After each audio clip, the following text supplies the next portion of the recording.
সর্ষে ঢ্যাঁড়স এভাবে বানিয়ে দেখুন, স্বাদ এতটাই দারুণ হবে, ঢ্যাঁড়সের এই রেসিপিটাই বারবার বানাতে চাইবেন। আজ দেখাবো খুব সহজে ঘরোয়া পদ্ধতিতে কিভাবে বানাবেন সুস্বাদু সর্ষে ঢ্যাঁড়স। সর্ষে ঢ্যাঁড়স তৈরি করার জন্য প্রথমেই আমি একটা বাটা মশলা তৈরি করে নেব। তার জন্য একটা ছোট বাটির মধ্যে দিয়ে দিচ্ছি এই 20 গ্রাম মতো কালো গোটা সর্ষে, আর দিয়ে দিচ্ছি পোস্ত, সঙ্গে 2টো কাঁচা লঙ্কা দিয়ে দিচ্ছি। এবার এটাকে জল দিয়ে ভিজিয়ে বেশ খানিকক্ষণ রেখে দিচ্ছি। তো সর্ষে, পোস্ত আর কাঁচা লঙ্কাটাকে জল দিয়ে ভিজিয়ে আমি রেখে দিলাম। এদিকে আমি ততক্ষণে নিয়েছি ঢ্যাঁড়স বা ভেন্ডি, ওরই সঙ্গে নিয়েছি একটা আলু আর একটা টমেটো। এবার আমি এই ঢ্যাঁড়সগুলোকে কেটে নিচ্ছি। এইভাবে মুখের অংশটা আর পিছন দিকটা কেটে ফেলে দিচ্ছি। তারপর ঢ্যাঁড়সগুলোকে একটু এরকম বড় বড় করে কেটে নিচ্ছি।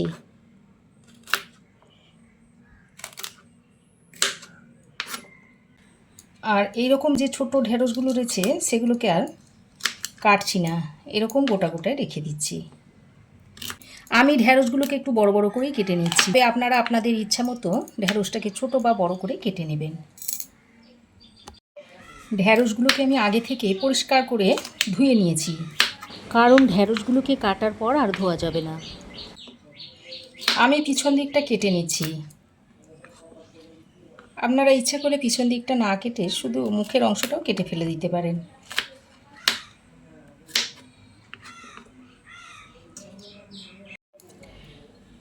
তো ঢ্যাঁড়সগুলোকে আমি কেটে নিয়েছি। এবার এটাকে এক সাইডে সরিয়ে রেখে এবার আমি একটা ছোট্ট সাইজের টমেটো নিয়েছি। এই সর্ষে ঢ্যাঁড়সে খুব বেশি বড় টমেটো আমি দেবো না, এখানে একটা ছোট্ট মতো টমেটো নিয়েছি। টমেটোটাকে এইভাবে টুকরো করে নিচ্ছি। আর দেখুন মুখের শক্ত অংশটাকে এইভাবে কেটে ফেলে দিচ্ছি। টমেটোটাকে কেটে আমি একটা বাটির মধ্যে রেখে দিচ্ছি। এবার আমি এই আলুটাকে কেটে নেব। প্রথমেই আলুর খোসাটাকে এইভাবে ছুলে নিচ্ছি। আমি এই রেসিপিতে একটা আলু ব্যবহার করছি, আপনারা চাইলে আলু ছাড়াও রেসিপিটা তৈরি করে নিতে পারেন। তো দেখুন আলুর খোসাটা ছাড়িয়ে নিয়েছি। আমি এই আলুটাকে একটু লম্বা আর মোটা করে কেটে নিচ্ছি। ঢ্যাঁড়স পিচ্ছিল হওয়ার কারণে অনেকেই খেতে চান না, তবে এই পদ্ধতিতে একবার তৈরি করে দেবেন, দেখবেন এক থালা ভাত এই দিয়েই খেয়ে ফেলছে। এবার আমি রান্নাটা করে নেব। তার জন্য কড়াই গরম করে দিয়ে দিচ্ছি সর্ষের তেল। তারপরে তেলটাকে খুব ভালো করে গরম করে নিয়ে এর মধ্যে কেটে রাখা ঢ্যাঁড়সগুলো দিয়ে দিচ্ছি। ঢ্যাঁড়সগুলো দিয়ে তেলের সঙ্গে নেড়ে চেড়ে মিশিয়ে নিয়ে ঢ্যাঁড়সগুলোকে একটু লাল লাল করে ভেজে নেব। পিচ্ছিল হওয়ার কারণে অনেকে ঢ্যাঁড়স খেতে পছন্দ করেন না, তবে ঢ্যাঁড়সগুলোকে যদি এইভাবে একটু তেলে ভেজে নিয়ে তারপরে রান্না করেন তাহলে দেখবেন ঢ্যাঁড়সের মধ্যে পিচ্ছিল ভাব একদমই থাকবে না। তবে ঢ্যাঁড়সটা ভাজার সময় নুন দেবেন না, নুন ছাড়াই ঢ্যাঁড়সটাকে ভেজে নেবেন, তাহলে দেখবেন এই পিচ্ছিল ভাবটা থাকবে না। এদিকে দেখুন সর্ষে, পোস্ত, কাঁচা লঙ্কাটাকে আমি বেশ খানিকক্ষণ ভিজিয়ে রেখে দিয়েছিলাম। তারপরের জলটা ছেঁকে নিয়েছি। এখন এটাকে শিলেতে করে বেটে নেব। এইভাবে জল দিয়ে শিলেতে করে মিহি করে বেটে নিচ্ছি। তবে আপনারা চাইলে মিক্সিতেও বেটে নিতে পারেন, আমি শিলেতেই বেটে নিচ্ছি। শিলে বাটলে বাটা মশলার স্বাদ কিন্তু অন্যরকম হয়। বাটার সময় আমি এর মধ্যে একটু নুন দিয়ে বেটে নিচ্ছি, তাহলে সর্ষেটা তেতো হবে না, যেমন তেমনি মিহি করে বাটাও হয়ে যাবে। তো দেখুন এই রকম মিহি করে বেটে নিয়েছি। তো হাই ফ্লেমে রেখে ঢ্যাঁড়সটাকে আমি 2-3 মিনিট মতো ভালো করে ভেজে নিয়েছি। আর ঢ্যাঁড়স দেখুন খুব সুন্দর ভাজা হয়ে গেছে, ঢ্যাঁড়সের গায়ে একটা সুন্দর কালার এসে গেছে। এবার আমি এই ঢ্যাঁড়সগুলোকে তুলে নিচ্ছি, তুলে একটা অন্য পাত্রে রেখে দিচ্ছি। এবার আমি এই কড়াইয়ে আরও কিছুটা পরিমাণ সর্ষের তেল দিয়ে দিচ্ছি। তারপর এর মধ্যে 2টো শুকনো লঙ্কা ফোড়ন দিয়ে দিলাম, আর হাফ চামচ পরিমাণ কালো জিরে দিয়ে দিচ্ছি। এবার শুকনো লঙ্কা আর কালো জিরেটা ভালো করে ভেজে নিয়ে এবার আমি এর মধ্যে কেটে রাখা আলুটা দিয়ে দিলাম। আলুটা দিয়ে তেলের সঙ্গে মিশিয়ে নিয়ে আলুটাকে কিছুক্ষণ ভেজে নেব। যতক্ষণ না আলুর গায়ে একটা হালকা কালার ধরে যাচ্ছে ততক্ষণ আলুটাকে এইভাবে একটু ভেজে নেব। তো দেখুন আলুটাকে বেশ কিছুক্ষণ ভেজে নিয়েছি। আলুর গায়ে একটু হালকা কালার এসে গেছে। দেখুন এই পর্যায়ে আমি টমেটোটা দিয়ে দিচ্ছি। টমেটোটা দিয়ে আলুর সঙ্গে আবারও কিছুক্ষণ ভেজে নিচ্ছি। টমেটোটা দিয়ে আলুর সঙ্গে বেশ কিছুক্ষণ ভেজে নেওয়ার পর টমেটোর গায়ে দেখুন হালকা একটা ভাজা ভাজা কালার এসে গেছে।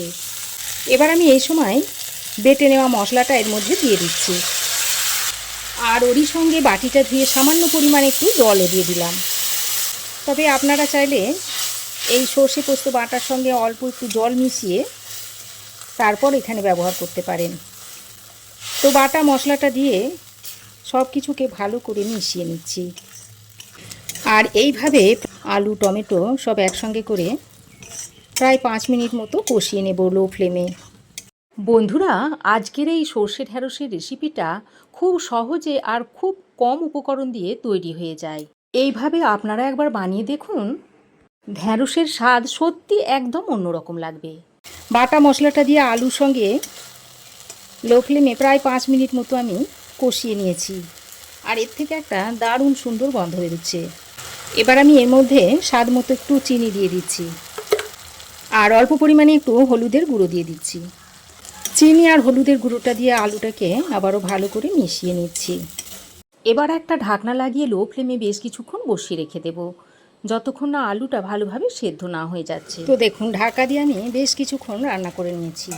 আর দেখুন আলু খুব সুন্দর সেদ্ধ হয়ে গেছে। দেখুন চাপ দিতেই ভেঙে যাচ্ছে। তারপর আমি এর মধ্যে দিয়ে দিচ্ছি ভেজে রাখা ভেন্ডিগুলো।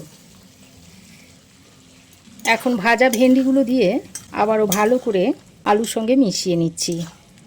তারপর ওই ঢ্যাঁড়সের বাটিতে অল্প পরিমাণে জল নিয়ে সেটা দিয়ে দিচ্ছি। এখন জলটা দিয়ে আবারও ভালো করে নেড়েচেড়ে মিশিয়ে নিচ্ছি। আর এই সময় একটু নুনটা আপনারা চেক করে নেবেন। আমি বাটা মশলার সঙ্গে যেহেতু নুন দিয়েছি তাই এখানে খুব বেশি নুন লাগবে না।